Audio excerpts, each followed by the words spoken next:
Hi and welcome to Bradley Bach. It's Friday the 5th of March, so I just had my birthday on the 2nd of March and just want to have a quick chat about a couple of things that I've done in the brew shed. I'll just take you outside in a moment. Just want to give you some sort of idea of one of the problems that I had here. Whilst I brew quite early in the mornings, and obviously the sun comes up, and as you can see I've got two large windows there and my brew tools screen down here, and it was an absolute nightmare to read this because of the glare on the window coming through the windows onto that one, and also affecting the TV a bit as well, and also the little tablet that I have here that I do all my brew father stuff on while on brew day. So as I said again, my birthday the other day, so I bought myself a little gift. I was thinking of putting a blind like I've got on the window here. The window's fine, got no problems with that, but opening and closing the doors, that blind will be just banging and banging all bloody day, and I couldn't be bothered with that. So just want to see what you all think of this. A little vinyl sign, Bradley Bach, and a little bit of a logo, and established 2017. That's Sefydlwyd, it's the Welsh word for established. So I thought, yeah, it's pretty neat to get that on the shed, and it looks quite well, to be fair. I'm very happy with it anyway, and quite a doddle to fit, to be fair. So yeah, so yes, just behind us here, looking towards it's east, so you know the sun gets up in the morning and it was just absolutely bouncing through here. As you can see, I'm not sure if you can see through there, but the brew tools is just here, and it was really affecting the brew day. Just a bit of a nightmare to read the screen, to be honest with you. So yeah, I've got that done, happy with that. So I've got the 3 fermenters now. That was another thing that we purchased for my birthday. There's some of the West Coast IPA still in that I have kegged. I need to bottle the rest, and the coconut IPA that was in that is ready as well. That's been kegged. It just needs to bottle whatever's left in that. And I purposely got this third one for lagering, so I can at least have one lagering away for how many weeks I need it to be there without interrupting any days off that I have to brew. So as far as the brew shed, my little brewery now, it is absolutely complete, and I'm very happy with what I've got. All mod cons, as they say, you know, I can get all the readings on different apps wherever I am. So sometimes I go away on courses and work away sometimes, so I can still program these fermenters to do what they require. Also got a bit of a jacket on this, and yeah, so nothing else really has changed, so everything's there ready to rock and roll. Got a brand new vacuum cleaner as well, so that's down there. Yeah, so I think the next one is going to be a lager. Yeah, I'm sure that you'll think that looks quite good now, and I've got plenty of space for myself for my brew days, and a little chair to sit down in this area here, and we're all good to go. All my grains, as I've shown you before, are there, so I've got everything that I need to do there. So what I'll do next is just spin you around. We're going to the bar in a moment, and I want you to review a couple of the beers that I have made, which is the West Coast, the David Heath West Coast IPA, and the Coconut Shy. And I'll show you whatever else I've got on there as well, but those are the 2 beers that I want to review this evening. They were kegged last Friday, so they've had a week or so to condition out a bit, so hopefully it's made a bit of a change. I did try the West Coast last Friday, and it was just really pungent. Hoping it's mellowed out a bit now, so we'll take it from there, and join me back in a couple of minutes. Take care. Hi and welcome to the bar.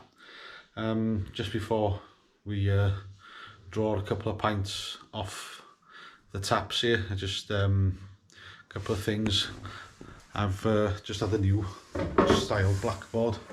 These are the brews that I've got at the moment. So I've got there's a light in the way, there's it, sorry. Guinness Clone, the Vellinvoyle Extra Special Bitter on pump number 2, pump number 3 the West Coast, pump number 4 Coconut IPA, and the Hand Pump Milk Stout. Sorry, these are all Welsh, sorry, so pump llaw, which is hand pump. So yeah, that's what we've got at the moment. So and also just spin you around. My brother and sister-in-law were down from Preston last weekend to watch the rugby. Sister-in-law was very happy, obviously, with England beating Wales. Not so happy myself, but there we go, such is life. And he brought me a little pamphlet and somewhere that he suggests I go, or he wants to take me to, Coniston Brewery. Now, my brother obviously lives up in the north, they're not too far from the Lake Districts, and I've been told that it's a bit of a fantastic place to go. So if any of you've been there, maybe you could just advise of any of these beers that are available. There's 4, 7, about 11 beers. Yeah, about 11 beers on this pamphlet, and it's quite an interesting read really as well. One of them's a barley wine, not a strong beer drinker myself, but there we go. But yeah, I thought quite happy to have that, and hopefully try and get up there during the spring or summer breaks that I have. Yeah, so without further ado, I'll get a couple of beers poured out, and you can join me sitting down, and we'll have a chat about what I think of the beers, the last 2 beers, the West Coast David Heath West Coast IPA, and the Coconut IPA. So bear with me, give me a couple of seconds. Hi, welcome back. So I've just poured this David Heath West Coast IPA. It came out at 6.6%. Got a lovely head on it anyway, a nice coloration. Quite impressed with that. As I said, it's been in the keg about a week now, so yeah. But the head itself, let me see if we can just get you down on that. Seems okay, doesn't it? So on the nose, it's very tropical. It's just fruity, tropical to aroma to it, really. I think we should just dive in.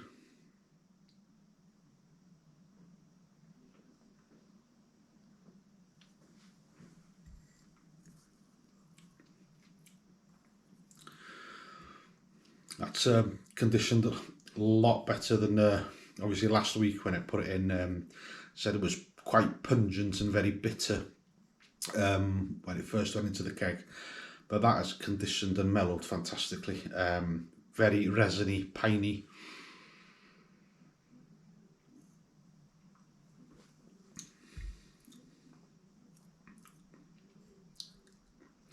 Very resiny and piney, as I said, and the bitterness just hits the back of the throat really, but it does dissipate quite quickly. A lovely mouthfeel to it.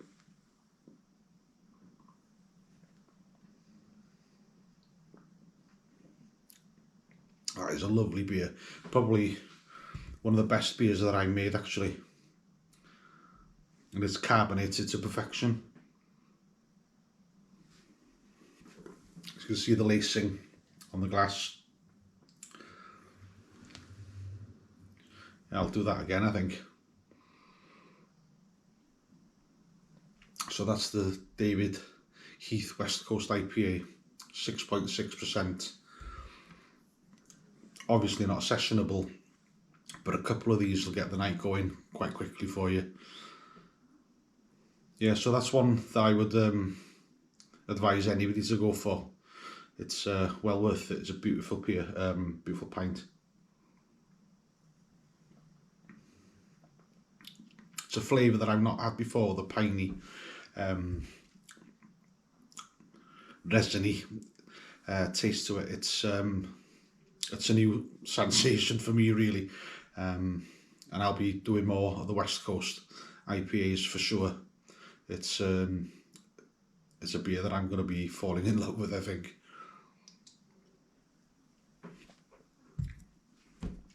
Yeah, so I'll finish this beer off and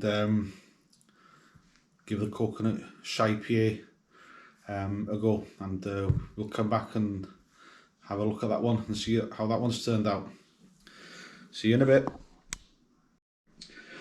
Actually, before we go into the next beer, I best talk a bit more about this with regards to what went into it.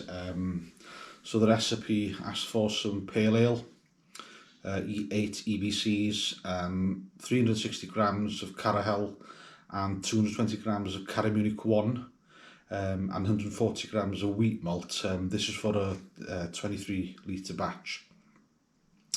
So the hop that went into this was 15-minute boil. We had 24.6 grams of Centennial and 16 grams of Chinook. The Chinook was 12.8 on the alpha acids, and the Centennial 8.5. So they were the 15-minute boil additions. The 10-minute boil additions were 32 grams of Centennial, 20 grams of Citra, and then the 15-minute hop stand at 80 degrees was 56 grams of Centennial and 37 grams of Chinook and 36 grams of Citra. And then we had a 3-day dry hop of 37 grams of Centennial, 37 of Chinook and 37 of Citra. And it's actually called the Old School IPA Evolution. It's available on Brewfather. Yeah, so that was the brew day itself went fine, and yeah, it's a great beer to be had, and it was just a pack of US-05 yeast that went into that. So yeah, just thought I'd give you the lowdown on what was required to make that beer, and check it out on Brewfather. It's there to be downloaded. Well worth it. So we'll just get the coconut out and give that a go. Hi, welcome back. So here we go. Beer number 2, the coconut shy IPA. It's one of my favourites, to be fair. Quite clear, don't know if you can see, but that's come out quite well. Again, this has only been in the keg a week, and let me just show you what the head looks like on that. There we go. Quite compact and quite frothy. Lovely head on that beer. So obviously I expect the aroma of coconut, which is in abundance, and that is it really. It's coconut all the way. So we don't smell them, we drink them. So let's go dive in.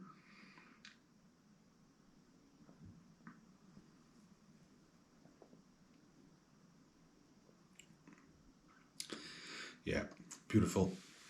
That's a great beer. If you like coconut, apparently it's a 50-50 thing, like Marmite, I believe.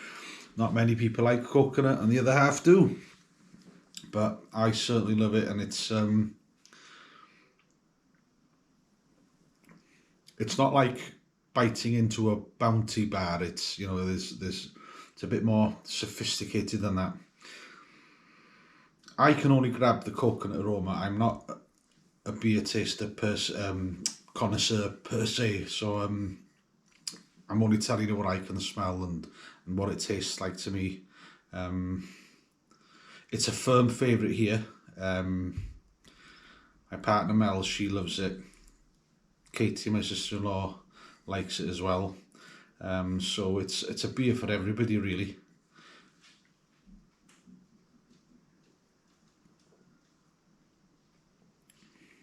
So smooth, very quaffable. It's a stunning beer. If you ever get the opportunity to do it, go for it. If you ever got the opportunity to taste it, absolutely try it.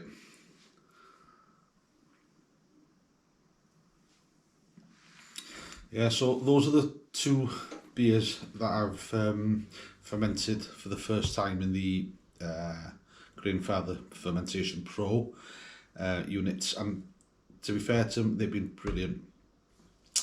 I have had a slight problem with one of them where the seal on the lid was faulty. It was about a third of it was hanging down and it wouldn't go into the recess. Phoned up Malt Miller, changed it. Next day it was absolutely brilliant. So I only need to return the old one now. They've never come across that fault before, so hoping that anybody else who's had it or thinking of buying it, you shouldn't get that problem.